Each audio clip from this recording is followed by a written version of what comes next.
नमस्कार बच्चों, कैसे हैं आप लोग। आज मैं एक इम्पोर्टेंट क्वेश्चन लेकर आया हूँ जो कि कौन से चैप्टर से है, रिफ्लेक्शन ऑफ लाइट से। ठीक है, आप लोगों ने काफी अच्छे से पढ़ रखा होगा।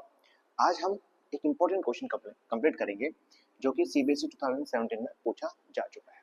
मतलब ये क्वेश्चन PYQs है, ये ऑलरेडी आपसे पूछा गया है। मैं ये नहीं कह रहा कि एग्जैक्टली यही क्वेश्चन आएगा, हो सकता है कि आपको इसी टाइप का हो लेकिन वैल्यूज चेंज कर दें। जैसे यहाँ पर लिखा हुआ -1, हो सकता है कि यहाँ पर -2 आ जाए। जैसे यहाँ पर लिखा हुआ 25 सेंटीमीटर, हो सकता है कि 30 सेंटीमीटर आ जाए। ठीक है, एग्जैक्टली क्वेश्चन नहीं आएगा लेकिन इसी टाइप का क्वेश्चन आएगा। ठीक है, अब देखो कि क्या आप ये क्वेश्चन पढ़ पा रहे हो, क्योंकि थोड़ा सा छोटा है। पढ़ पा रहे हो? बोलोगे हाँ, क्योंकि मैंने देख लिया, पढ़ सकते हैं आराम से, इजीली पढ़ सकते हैं। अब देखो ढंग से कि क्या आप ये क्वेश्चन सॉल्व कर सकते हो। अगर आप ये सॉल्व कर सकते हो तो मुबारक हो, आप लोगों की प्रिपरेशन एकदम मस्त चल रही है। आप लोगों की प्रिपरेशन एकदम मस्त चल रही है और जो भी आपने पढ़ाया है, मतलब जिससे भी आपने पढ़ा है, ऑनलाइन ऑफलाइन, वो एकदम बढ़िया टीचर है, एकदम मस्त तरीके से आपको पढ़ा रहे हैं। ठीक है, लेकिन अगर आप ये क्वेश्चन सॉल्व नहीं कर पा रहे तो आपको थोड़ा सा चिंता करने की आवश्यकता है, क्योंकि आपकी प्रिपरेशन उस लेवल की नहीं है। ठीक, तो कोई टेंशन मत लो, पढ़ाया नहीं पढ़ाया कोई दिक्कत नहीं है, लेकिन मैं आपको पढ़ाऊंगा। ठीक है, एक बार क्वेश्चन पढ़ते हैं। The magnification of an image formed by the lens is -1। ठीक है, मैग्निफिकेशन वो कितनी देर की है, -1 देर की है। If the distance of the image, ध्यान रखना कि इमेज की डिस्टेंस की बात कर रहा है। इफ द इमेज, अगर इमेज की डिस्टेंस कितनी है from the optical centre of the lens is 25 centimetre. ठीक है, where is the object placed, आपसे क्या बोल रखा है, ये कहां पर ऑब्जेक्ट प्लेस्ड होगा। ठीक है, आगे पढ़ो। Find the nature and focal length of the lens. If the object is placed 15 centimeter toward the optical center of the lens, तो where will the image be formed? ठीक है, and draw a ray diagram to justify your answer।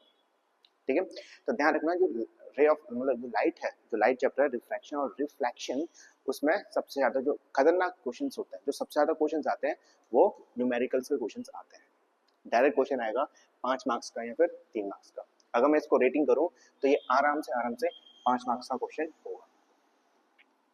ठीक है, कितने marks का है, 5 marks का। चलो ठीक है, क्वेश्चन करते हैं। क्या बोल रखा है कि एक इमेज, एक लेंस है और लेंस ने एक इमेज को बनाया है, कितना मैग्नीफाई किया है, उसको मैग्नीफाई किया है -1। ठीक है, एक चीज बताओ, आप लोगों ने अच्छे से पढ़ रखा होगा, मैग्नीफाई कितना, -1। ठीक है, एक चीज बताओ मुझे, m की वैल्यू, अगर m की वैल्यू नेगेटिव है, ठीक है, अगर m की वैल्यू नेगेटिव है, इसका मतलब इमेज की नेचर क्या है, रियल है या वर्चुअल इमेज है, तो आप बोलोगे ये है आपकी रियल इमेज। कैसी इमेज है, रियल इमेज। अगर मैग्निफिकेशन प्लस में है, मैग्निफिकेशन की वैल्यू किसमें है, प्लस में है, तो उसका मतलब नेचर क्या है इमेज का, वो आपकी वर्चुअल इमेज है। कैसी इमेज है, वर्चुअल इमेज। तो देखो मैग्निफिकेशन कितना दे रखा है, -1। कितना दे रखा है, -1। तो इससे ये पता चल गया कि जो इमेज बनाई जा रही है लेंस के द्वारा वो कैसी है, वो रियल इमेज है, रियल एंड इन्वर्टेड इमेज है, ये पता चल गया। आगे क्या बोल रखा है, if the distance of image, अगर इमेज की डिस्टेंस लेंस से कितनी है, 25 सेंटीमीटर। ठीक है, इसको मैं करता हूँ इरेज। तो इमेज की डिस्टेंस को डिनोट करते हैं v से। किसे डिनोट करते हैं, v से। और किस में आएगी, प्लस या माइनस में, तो आप बोलोगे प्लस में, क्योंकि रियल इमेज बना रहा है। क्या बना रहा है, रियल इमेज। जो रियल इमेज बनती है वो कहाँ बनेगी, वो बनेगी राइट हैंड साइड। और मतलब ऐसे होते हैं ना, आपने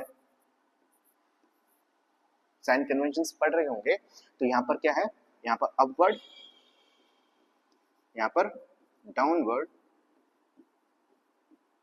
ठीक है, इसको ले लो लेफ्ट, इसको ले लो राइट।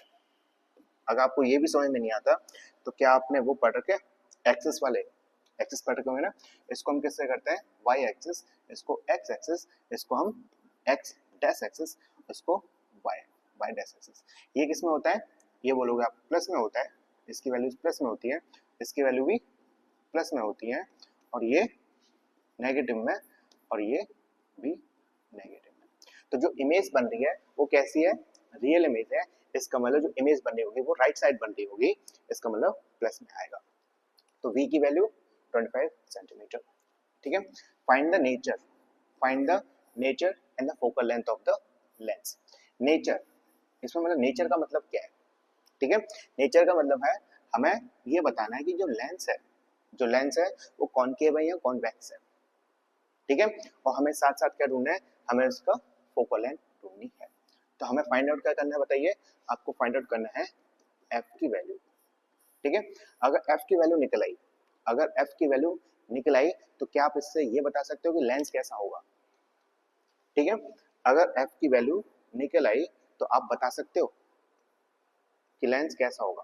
तो आपको मैं एक चीज बताता हूँ, अगर एफ की वैल्यू नेगेटिव में है, अगर एफ की वैल्यू मतलब फोकल लेंथ अगर नेगेटिव है तो इसका मतलब कौन सा लेंस होगा, वो होगा कॉनकेव लेंस, ठीक है। यहाँ पर लिखता हूँ अच्छे से, अगर एफ की वैल्यू नेगेटिव में है तो इसका मतलब लेंस कौन सा होगा, लेंस होगा कॉनकेव, ठीक है।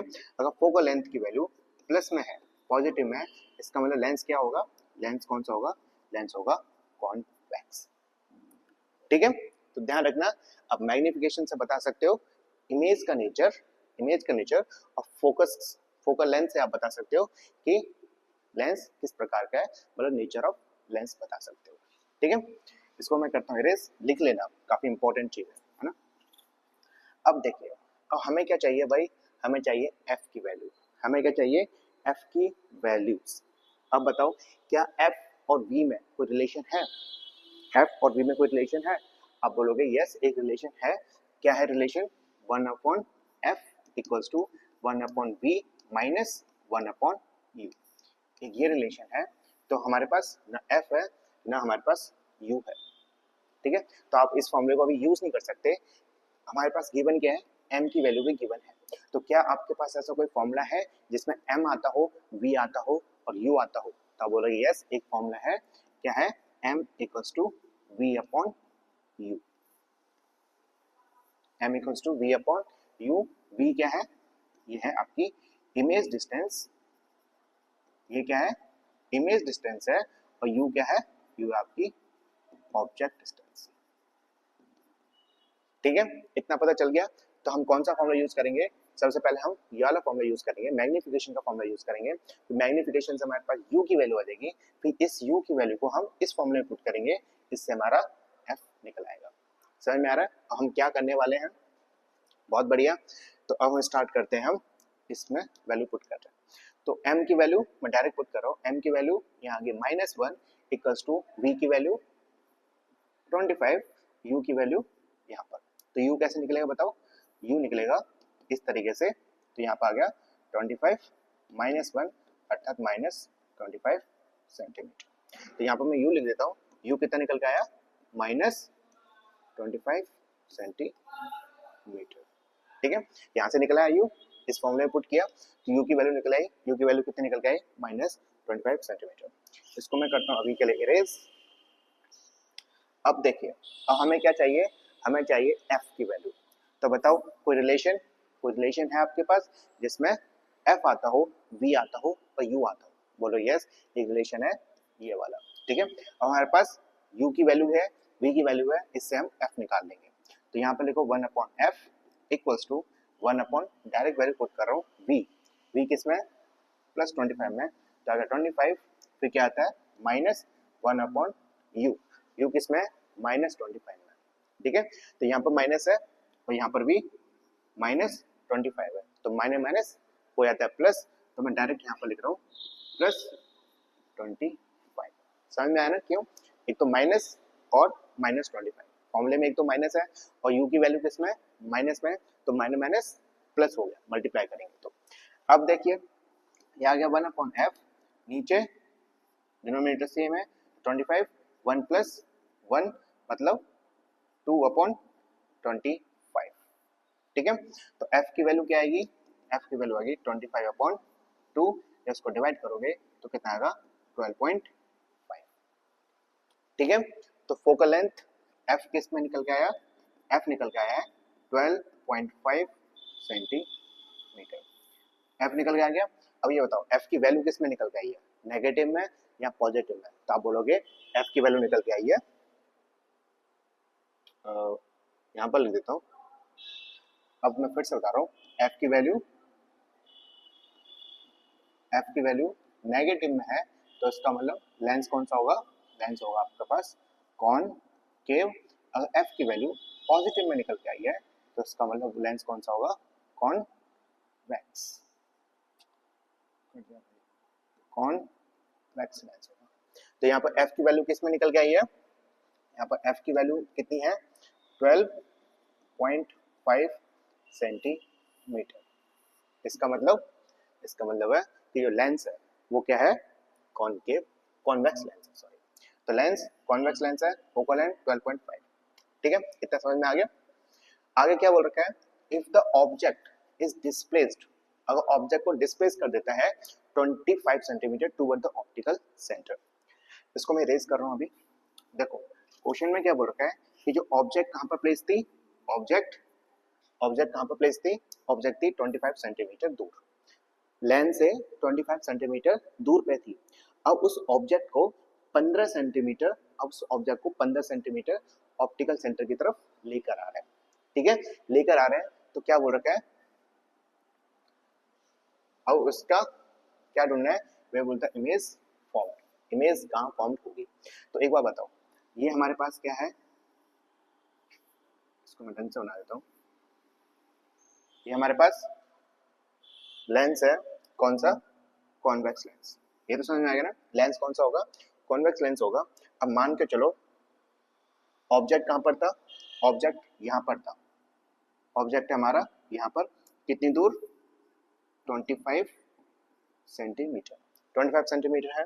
अब क्या बोल रहे हैं क्वेश्चन में कि जो ऑब्जेक्ट था उसको 25 सेंटीमीटर टूवर्ड्स बोले तो 15 सेंटीमीटर कॉन्वेक्स लेंस की तरफ लाया जा रहा है।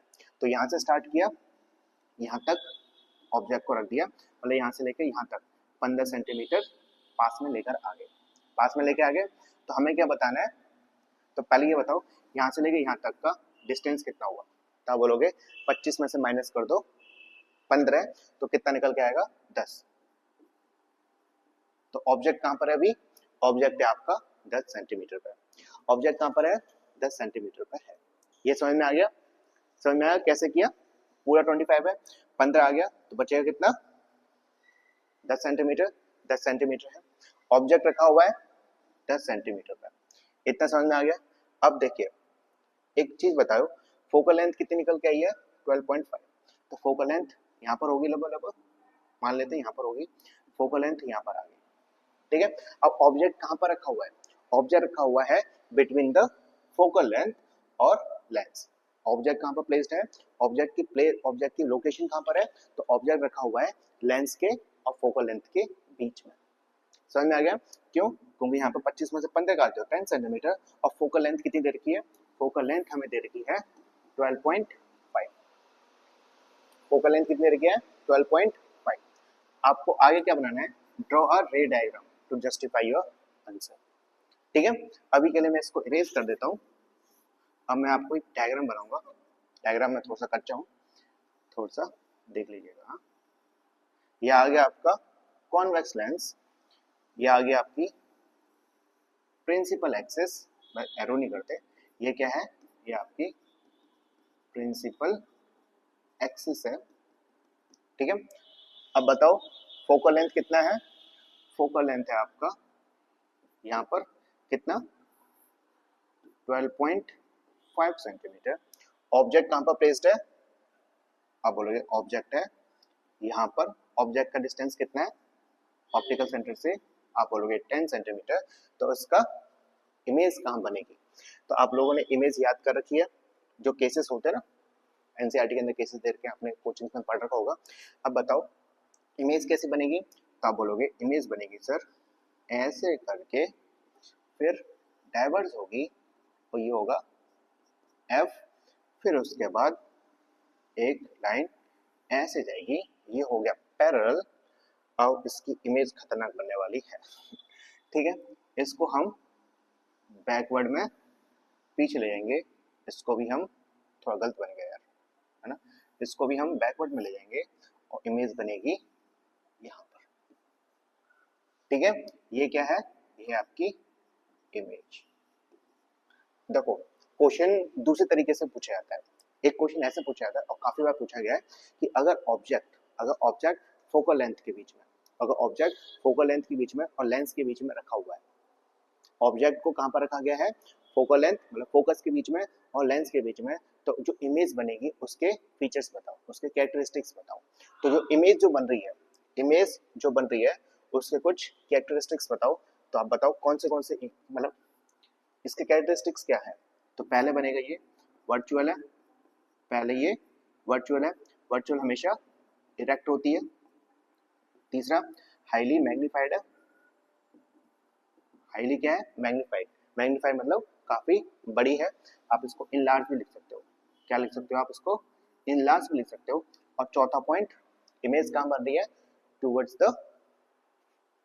द ऑब्जेक्ट साइड की तरफ। ठीक है, ये हो गया आपका क्वेश्चन और काफी डिटेल में मैंने आपको पढ़ाया। आशा करता हूँ कि आप लोगों को समझ में आ गया होगा। तो इसी तरीके से हम अपने क्वेश्चंस कंप्लीट करेंगे। तो अगर आपको पसंद आया तो प्लीज लाइक शेयर और सब्सक्राइब कर दीजिए, ताकि मैं ऐसे और अच्छे अच्छे क्वेश्चन आ सकूं और मेरे को मोटिवेशन मिल सके। कमेंट करिए कि आपको ये समझ में आया, नहीं समझ में आया हो तो मैं आपको पूरे चैप्टर पढ़ा सकता हूँ, लेकिन इंपॉर्टेंट क्या है, इंपॉर्टेंट है आपकी कमेंट।